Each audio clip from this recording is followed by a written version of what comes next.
إن الحمد لله نحمده ونستعينه ونستغفره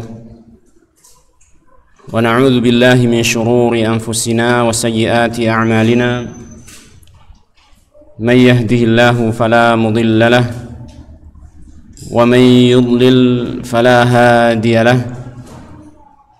أشهد أن لا إله إلا الله وحده لا شريك له وأشهد أن محمدا عبده ورسوله اللهم صل وسلم وبارك على عبدك ورسولك محمد وعلى آله وأصحابه ومن تبعهم بإحسان إلى يوم الدين أما بعد. Alhamdulillah, pertama-tama kita panjatkan puji syukur kita kepada Allah Subhanahu wa taala yang terus melimpahkan nikmat dan karunia kepada kita semua sehingga di malam hari ini kita bisa kembali bertatap muka, berkumpul di masjid yang mudah-mudahan diberkahi oleh Allah taala ini. Mudah-mudahan perkumpulan kita ini, perjumpaan kita ini dirahmati oleh Allah Subhanahu wa taala, diberkahi oleh Allah taala, dan mudah-mudahan Allah taala memberikan tambahan ilmu yang bermanfaat kepada kita, kemudian memberikan taufik untuk kita mengamalkan ilmu tersebut dan keistiqomahan di atas agama Allah Subhanahu wa taala. Ma'asyiral muslimin rahimani wa rahimakumullah. Alhamdulillah, pada kesempatan yang terakhir, pada pertemuan terakhir, kita telah menyelesaikan pasal yang keempat dari penjelasan yang disampaikan oleh Syekh Shalih Al-Fauzan hafizahullah ta'ala dari kitab Aqidatut Tauhid wa Bayanu ma yudadduha, yaitu yang berkaitan dengan macam-macam ibadah dan cakupan ibadah yang sangat luas, ya. Di mana dari penjelasan tersebut kemarin kita sudah memberikan keterangan bahwasanya seandainya kita memiliki ilmunya, maka setiap saat yang kita lalui dalam kehidupan ini 24 jam satu harinya itu bisa dijadikan ibadah seluruhnya. Karena ibadah itu ternyata tidak hanya berkaitan dengan ritual-ritual hubungan manusia dengan Allah Tabaraka wa Ta'ala saja, tetapi semua perkara-perkara yang dilakukan oleh manusia selama itu adalah perkara yang dicintai dan diridhai oleh Allah Ta'ala, maka itu termasuk ibadah. Hanya saja itu tadi, kita perlu mengetahui ilmunya dan perlu untuk mendapatkan pertolongan dari Allah. Karena nggak mungkin kita itu bisa terus-menerus berada dalam kondisi ingat kepada Allah Ta'ala kecuali apabila kita mendapatkan pertolongan dari Allah Subhanahu wa Ta'ala. Maka itulah pentingnya kita senantiasa meminta hidayah kepada Allah Subhanahu wa Ta'ala, dan Allah telah mengajarkan kita di dalam setiap salat kita untuk meminta ihdinas siratal mustaqim. Kemudian pada pasal yang kelima yang akan kita baca pada malam hari ini, Al-Faslul Khamis, pada pasal yang kelima Syekh Shalih Al-Fauzan hafizahullah ta'ala akan menjelaskan tentang beberapa pemahaman yang keliru, ya, di dalam mendefinisikan ataupun menentukan ibadah. Beliau mengatakan Al-Faslul Khamis, pasal yang kelima, fi bayani mafahima khati'atin fi tahdidil ibadati. Ini tentang penjelasan mafahim, yaitu pemahaman-pemahaman khati'ah yang keliru yang ada di masyarakat, yang ada di kaum muslimin, fi tahdidil ibadah, di dalam menentukan apa yang dimaksud dengan ibadah. Tentunya ini beliau sampaikan setelah beliau menyampaikan kemarin, ya, tentang hakikat dari makna ibadah dan cakupannya seperti apa, agar kita tidak salah faham, ya. Beliau menyampaikan terlebih dahulu tentang makna yang benar, hakikat yang benar tentang ibadah, baru kemudian beliau menyampaikan tentang pemahaman-pemahaman yang keliru dalam masalah ini. Akan tetapi sebelum beliau menyampaikan tentang hal ini, beliau mengawali dalam pasal yang kelima ini dengan penjelasan prinsip yang penting di dalam masalah ibadah. Sehingga pada judul kajian kita malam hari ini kita kasih judul apa? Prinsip penting dalam ibadah. Ya, Karena memang dalam bab pasal ini beliau menyampaikan hal tersebut, prinsip-prinsip yang penting di dalam ibadah kita kepada Allah Subhanahu wa taala, atau bisa kita katakan dengan kaidah-kaidah yang penting di dalam ibadah. Nah, maka beliau mengatakan di sini al-ibadatu tauqifiyatun. Ini merupakan sebuah kaidah yang sangat penting untuk kita ketahui, dan para ulama telah sepakat dalam hal ini bahwasanya al-ibadat tauqifiyah. Ibadah itu adalah tauqifiyah. Tauqifiyah. Sudah pernah dengar makna kalimat ini ya? Tauqifiyah ya? Sudah pernah belum ya? Kalau yang sudah lama ngaji insyaallah sudah. Tauqifiyah maknanya adalah bergantung kepada dalil. Ya, bergantung kepada dalil. Atau di sini beliau menjelaskan dengan kalimat yang beliau terangkan di sini, bimakna annahu la yushra'u syai'un minha illa bidalilin minal kitabi was sunnati. Maknanya adalah, kata beliau, bahwasanya la yushra'u syai'un minha, tidaklah disyariatkan sesuatu pun dari ibadah illa bidalilin minal kitabi was sunnah, kecuali dengan dalil dari kitab dan sunnah. Ini makna dari tauqifiyah. Ini tidak bisa kita mengatakan ini sebagai ibadah kecuali dengan dalil dari Alkitab dan As-Sunnah. Ya. Coba kita sedikit mengulang tentang makna ibadah yang telah kita dapatkan dalam pelajaran kita yang diambil dari penjelasannya siapa? Syekhul Islam Ibnu Taimiyah. Apa kata beliau? Al-ibadatu ismun jami'un likulli ma yuhibbuhu Allah wa yardah minal aqwali wal af'al al-zahirah wal batinah. Ibadah itu adalah suatu kata yang mencakup segala sesuatu yang dicintai dan diridhoi oleh Allah, baik berupa ucapan ataupun perbuatan yang lahir ataupun yang batin. Coba kita hubungkan definisi ini dengan kaidah ini tadi. Kira-kira nyambung nggak? Nyambung tidak kira-kira? Bahwasanya ibadah itu segala sesuatu yang Allah cintai dan Allah ridhoi. Intinya kan gitu ya. Terus di sini kaidah mengatakan ibadah itu tidak bisa dikatakan sebagai ibadah kecuali ada dalilnya. La yushra'u minha syai'un minha illa bidalil. Tidaklah disyariatkan sesuatu ibadah kecuali dengan dalil. Nyambung nggak kira-kira? Hah? Jangan maksa, jangan dipaksa loh ya. Kalau fahamnya nggak nyambung ya bilang nggak nyambung. Kalau nyambung nyambung. Tapi saya katakan nyambung. Saya katakan nyambung. Bagaimana nyambungnya? Ini dalam definisi tadi dikatakan ibadah itu adalah segala sesuatu yang dicintai dan diridhoi oleh Allah. Taib. Lalu dari mana kita mengetahui sesuatu itu dicintai dan diridhoi oleh Allah? Apakah dari perasaan kita, oh ini kayaknya dicintai Allah, oh ini kayaknya diridhoi Allah, ini kayaknya tidak? Apakah dari perasaan seseorang dan diakui hal tersebut perasaannya itu? Tidak bisa. Karena ini berkaitan dengan apa? Fi'lullah. Berkaitan dengan kecintaan Allah Ta'ala, berkaitan dengan perbuatannya Allah Ta'ala, sedangkan Allah Ta'ala itu bagi kita itu ghaib, tidak kelihatan, dan kita nggak pernah lihat bagaimana Allah Ta'ala, ya kan? Kita nggak tahu bagaimana perbuatan Allah Ta'ala kecuali Allah yang menyampaikan sendiri, ya nggak? Ketika Allah menyampaikan sendiri tentang dirinya, maka baru kita tahu. Demikian pula tentang masalah apa yang dicintai dan diridhoi oleh Allah. Kita nggak bisa mengarang-arang, ya, membuat-buat sendiri pernyataan ini dicintai oleh Allah, ini diridhoi oleh Allah tanpa ada keterangan dari dalil. Oleh karena itulah maka kaidah menyatakan apa tadi? Al-ibadat tauqifiyah. Ibadah itu apa? Tauqifiyah. Jelas ya?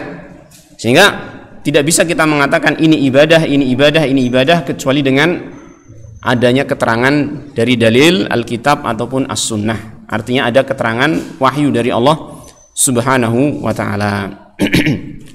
Taib, ini sebuah kaidah yang sangat penting ya, al-ibadat tauqifiyah.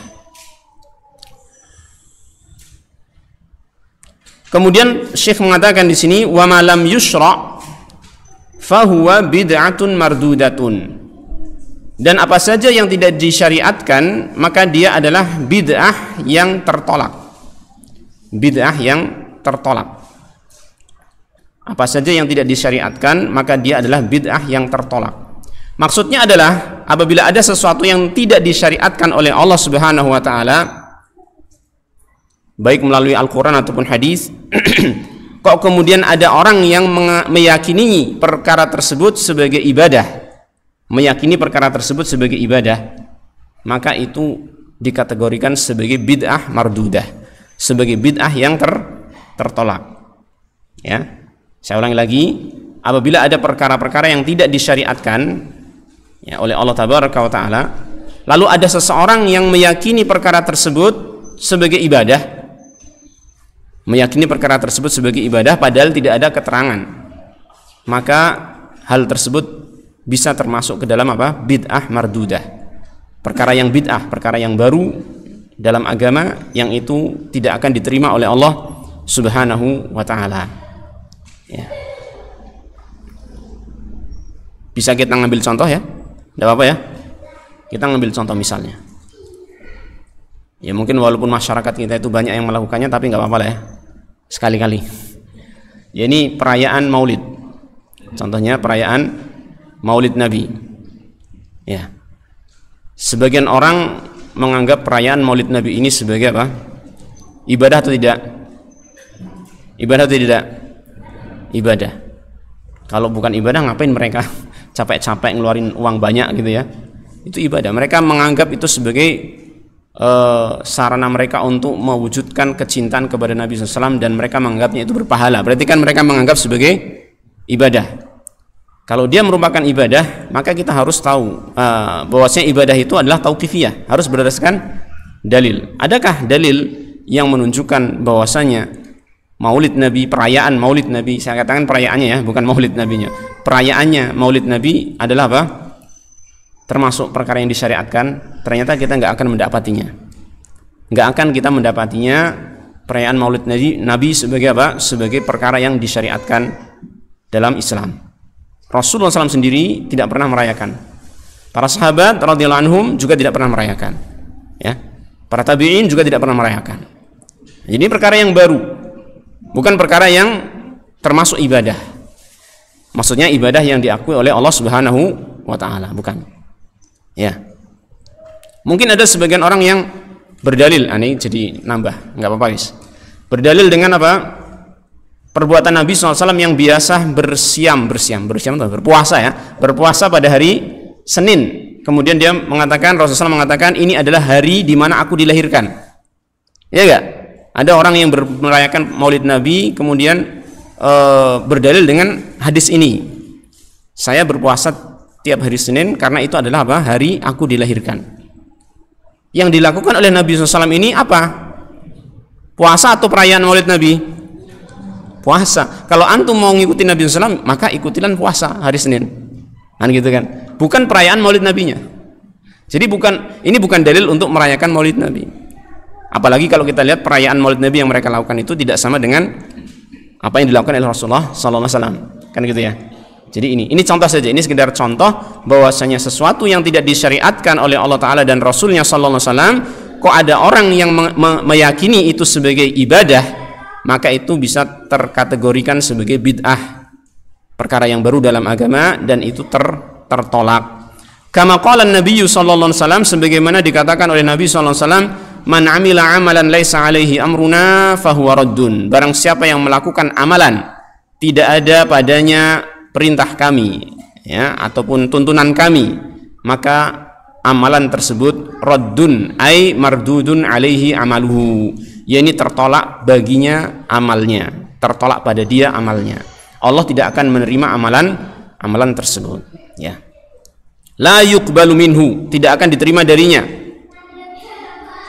Bal ya'samu alaih, bahkan apa? Orang itu berdosa.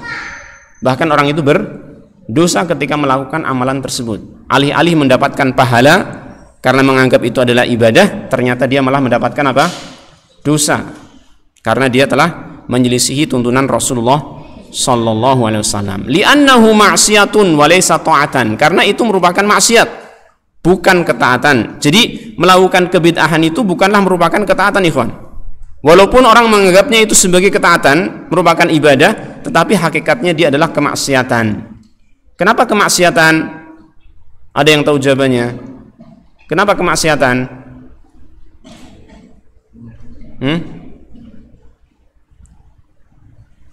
Kemaksiatan kepada siapa? Tentunya kepada Allah kan. Lalu apa alasannya kok dia termasuk kemaksiatan? Menyelisihi. Menyelisihi apa? Taib.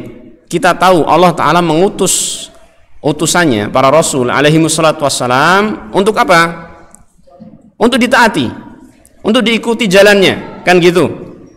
Apabila ada seseorang yang membuat jalan sendiri untuk datang untuk jalan menuju kepada Allah Ta'ala, untuk mendekatkan diri kepada Allah Ta'ala, dia membuat jalan sendiri, tidak mengambil jalan yang ditempuh oleh Rasul utusan Allah Ta'ala, apakah berarti ini dia mentaati Allah?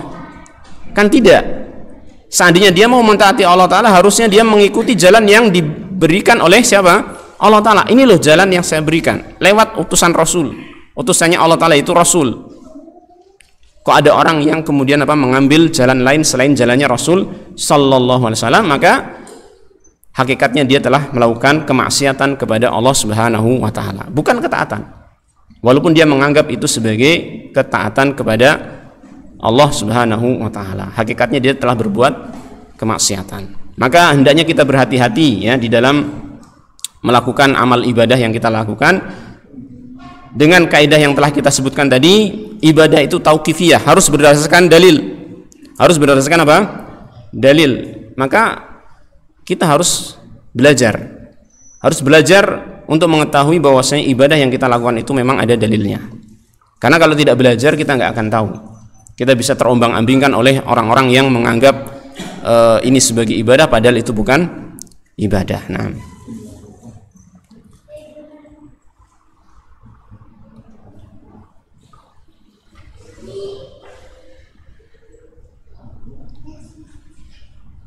baik, kita lanjut. Kemudian penulis mengatakan, "Tsumma innal manhajas salima fi ada'il ibadat al-masyru'ati huwa al-i'tidalu baina at-tasahuli wat takasul."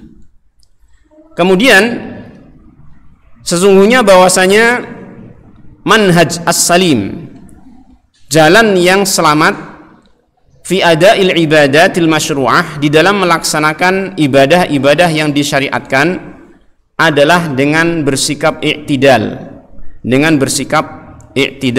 yaitu seimbang, pertengahan ya, bainat tasahuli wat takasul, bersikap pertengahan antara tasahul wat takasul, wa bainat tasyaddudi wal ghulu, antara sikap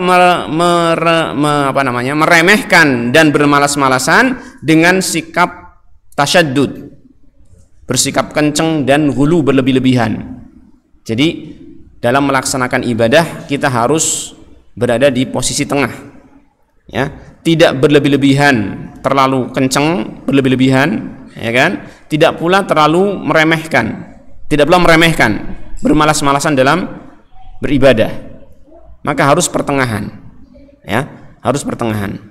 Sebagaimana yang Allah firmankan, qala ta'ala li nabiyhi sallallahu alaihi wasallam, Allah berfirman kepada nabinya sallallahu alaihi wasallam, fastaqim kama umirta wa man taba ma'aka wa la tatghaw, maka istiqomahlah kamu sebagaimana diperintahkan.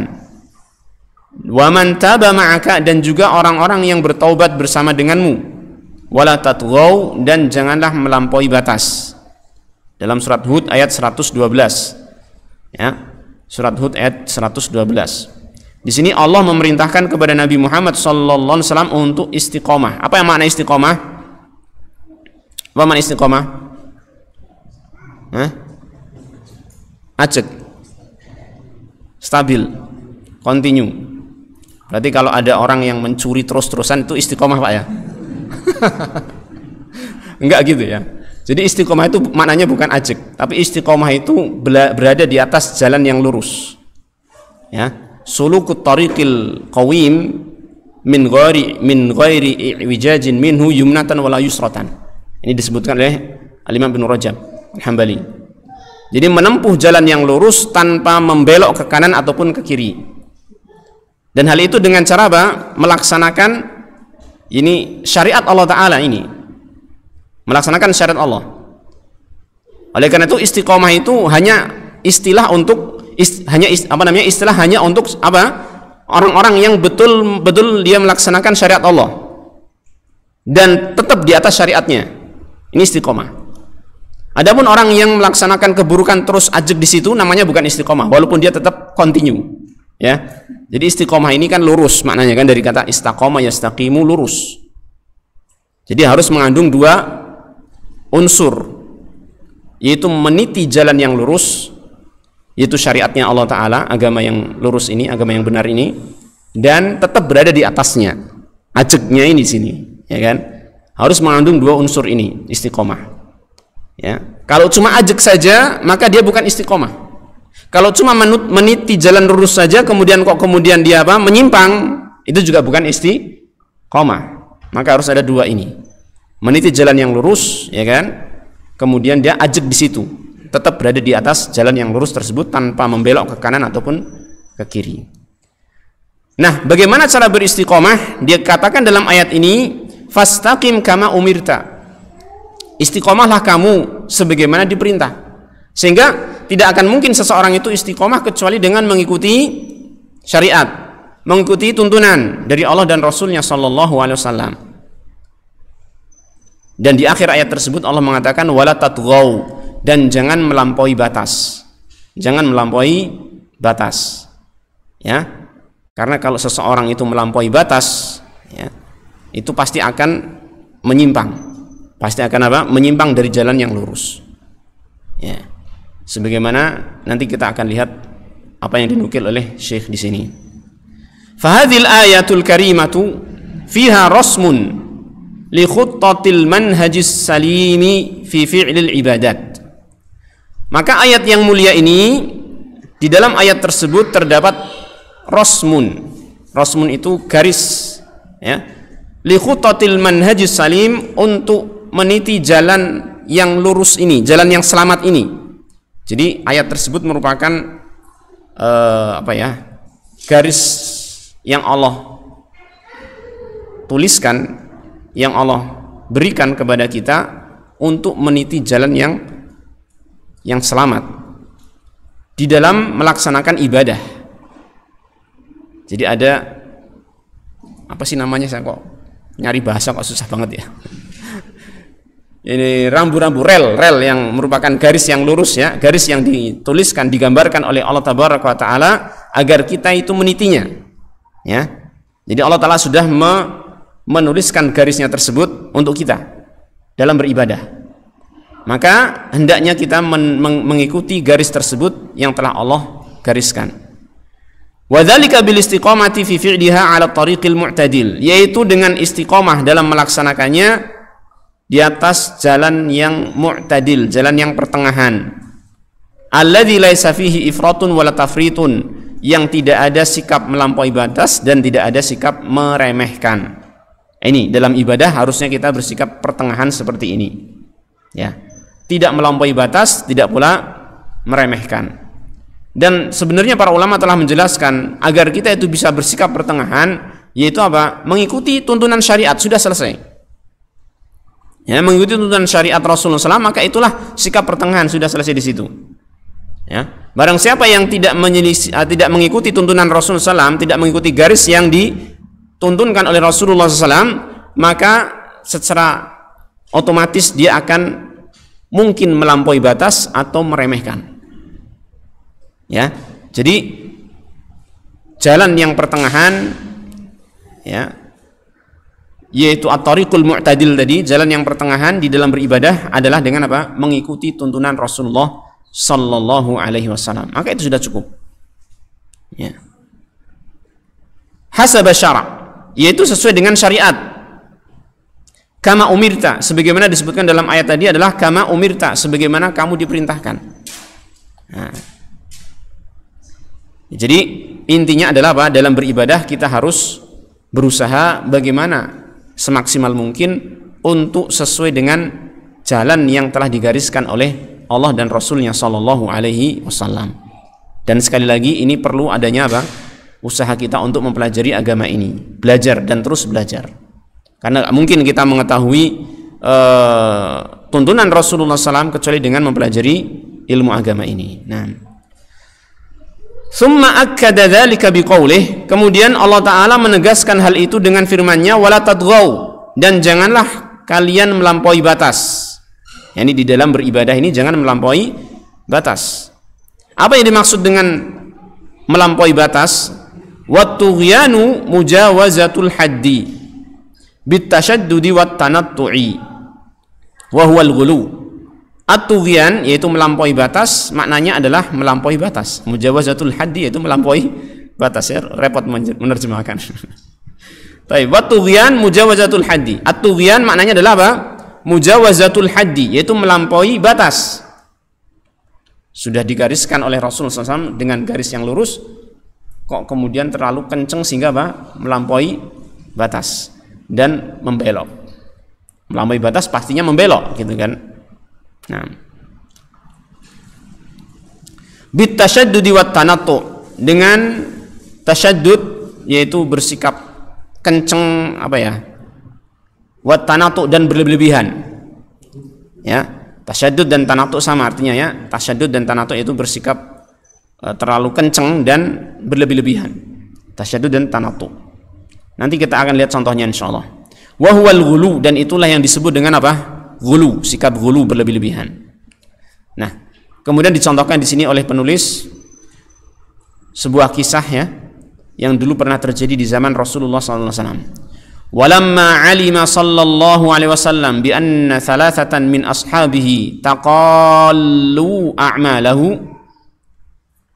Tatkala Nabi sallallahu alaihi wasallam mengetahui ada 3 orang sahabat yang mereka itu taqallu a'malahu, yang mereka itu menganggap amalan-amalan beliau sallallahu alaihi wasallam itu masih sedikit, masih kurang. Loh, kok ibadahnya cuma segitu, gitu ya. Jadi amalannya Rasulullah kok cuma segitu. Jadi ada sebagian sahabat yang saking semangatnya dalam beribadah, melihat amalannya Rasulullah SAW dianggapnya masih kurang. Jadi ceritanya itu ada 3 orang sahabat yang datang kepada istri-istri Nabi SAW, bertanya tentang bagaimana ibadah Nabi SAW. Ketika disampaikan, mereka menganggap ibadah itu kok masih sedikit, ya, kok masih gitu, ya, masa cuma segitu, gitu kan. Jadi menganggap ibadahnya Nabi SAW itu cuma segitu. Faqala ahaduhum, maka salah seorang di antara mereka mengatakan, ana asumu wala uftir. Dah kalau gitu aku akan beribadah lebih. Kalau Nabi SAW itu mungkin wajar, ya, mungkin pikirannya gitu.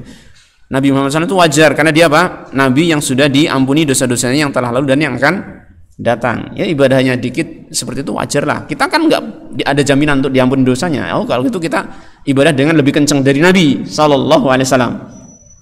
Kayaknya logika nggak masuk, nggak? Masuk logika nggak? Nabi SAW itu kan orang yang sudah diampuni dosa-dosanya yang telah lalu dan akan datang. Ya kan? Kita kan nggak ada jaminan. Nabi Muhammad SAW ibadahnya cuma segitu. Masuk kita cuma segitu? Hah? Kalau beliau memang wajar, tapi kita itu kan banyak dosanya. Mesti kita harus lebih giat lagi. Kalau gitu, karena orang yang pertama, ana asumu wala uftir, aku akan berpuasa tiap hari, tidak akan pernah berbuka. Maksudnya itu setiap hari puasa. Kalau sorenya ya buka, tetap buka, ya. Bukan kok terus puasa malamnya nggak berbuka, enggak. Tiap hari siangnya itu untuk puasa, tidak pernah apa? Berbuka. Tiap hari. Padahal Nabi Muhammad SAW ketika ditanya tentang siam yang paling baik, ya, yang paling baik adalah siamnya siapa? Nabi Daud. Siam Nabi Daud, sehari puasa sehari tidak, sehari puasa sehari tidak. Ini pengennya puasa terus-terusan, kurang masihan.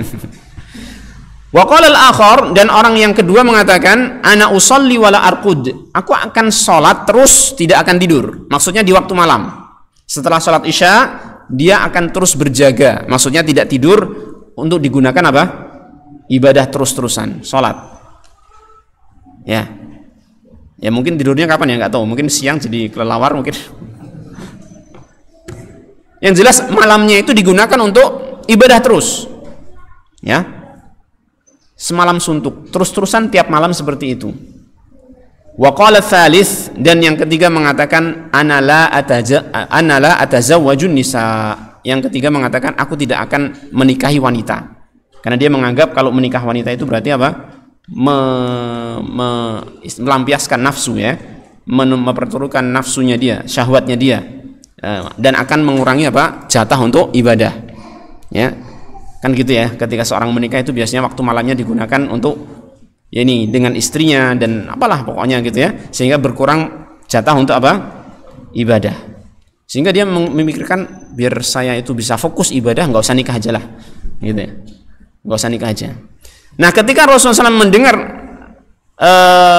tentang inisiatif dari para sahabat yang tiga ini, maka beliau SAW mengatakan, qala sallallahu alaihi wasallam, lakinni asumu wa aftir, tapi aku ini berpuasa dan aku itu berbuka juga. Jadi kadang-kadang aku berpuasa, kadang-kadang aku berbuka. Bahkan dalam sebuah hadis dikatakan kalau Nabi Muhammad SAW itu berpuasa 1 bulan, dalam 1 bulan maka dia seakan-akan puasa terus, saking banyaknya puasa. Kadang-kadang 1 bulan itu nggak pernah puasa sama sekali. Jadi seakan-akan nggak pernah puasa sama sekali. Artinya intinya Nabi Muhammad SAW itu puasanya itu kadang-kadang puasa, kadang-kadang tidak puasa. Wa atazawwaju nisa, dan aku menikahi para wanita. Faman raghiba, ini masih kurang satu ya.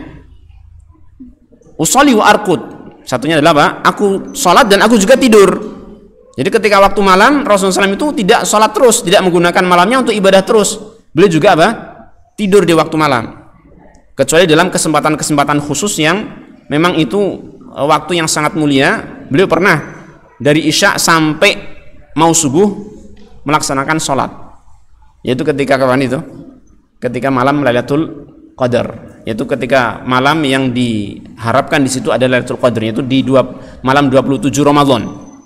Ya, malam 27 Ramadan beliau pernah semalam suntuk gitu ya, setelah sholat Isya, sholat tarawih sampai mau sahur. Kok mau sahur? Mau subuh.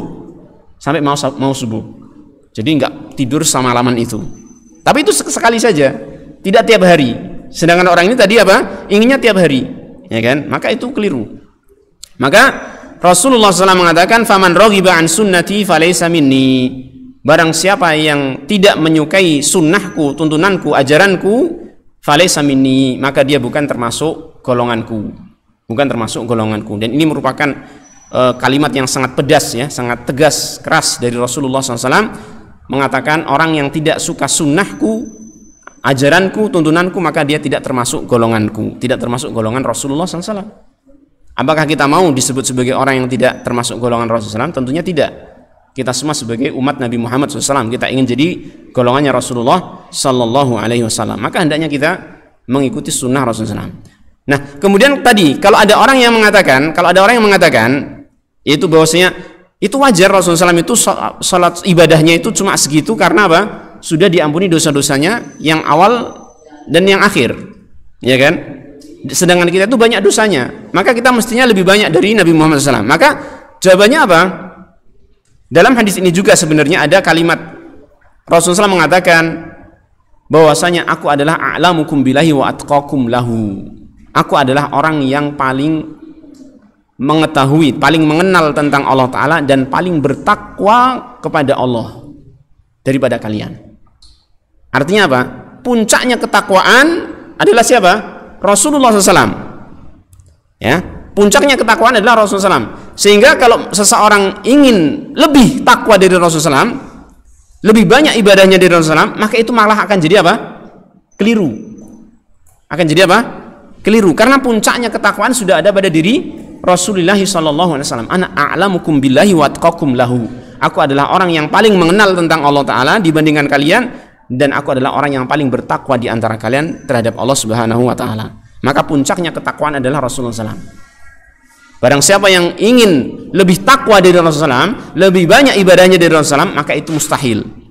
Yang ada adalah dia akan menyimpang dari jalan yang lurus. Maka cukup kita itu mengikuti tuntunan Rasulullah Sallallahu Alaihi Wasallam, dan perlunya kita untuk mempelajari ini tuntunan Rasulullah SAW dengan memperbanyak belajar dan terus belajar ya. Ini demikian ikhwan, a'azanillah wa iyyakum jami'an, apa yang bisa kita pelajari malam hari ini. Insyaallah ini tentang prinsip-prinsip dalam ibadah. Kemudian nanti akan kita lanjut penjelasan yang inti dari pasal yang kelima ya, yaitu tentang pemahaman yang keliru di dalam memahami ibadah yang ada pada masyarakat kaum muslimin. Nanti kita akan lihat seperti apa sih pemahaman yang keliru yang dimaksud oleh Syekh Shalih Al Fauzan hafizahullah taala di sini. Nah, kita akhiri, mudah-mudahan apa yang kita sampaikan ini bermanfaat khususnya bagi saya pribadi, kemudian bagi ikhwah sekalian. Mudah-mudahan Allah tabaraka taala memberikan ilmu yang bermanfaat, amal yang saleh dan juga keistiqomahan. Kita akhiri wasallallahu wasallam ala nabiyyina Muhammadin wa ala alihi wa sahbihi ajma'in wa akhiru da'wana alhamdulillahi rabbil alamin.